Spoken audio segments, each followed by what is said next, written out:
Okay, so ito ngayon, papunta tayo sa Arroceros Park. Ito yung entrance.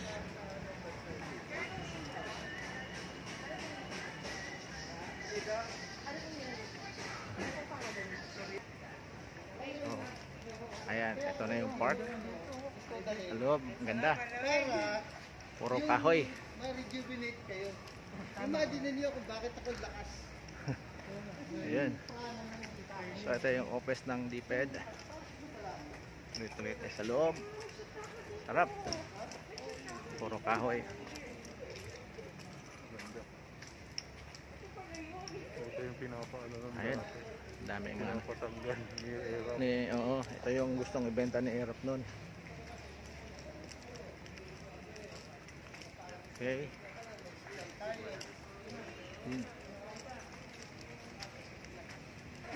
So ito na sa loob ng Manila Education Center.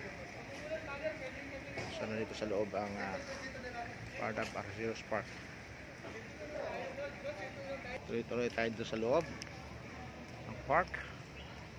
So nakita nyo DCS QI Manila. So ito ngayon. So ang likod nito ay tuloy-tuloy tayo dito. So nandito yung Ilog Pasig.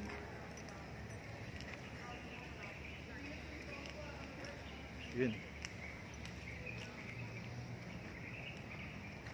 Iko nito. Kung napansin nyo, yun yung tulay ng Quiapo. Quiapo yan. Okay.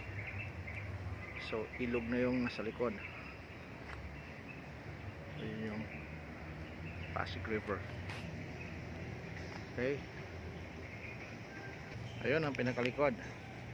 So yun. Mas maganda dito. Yun.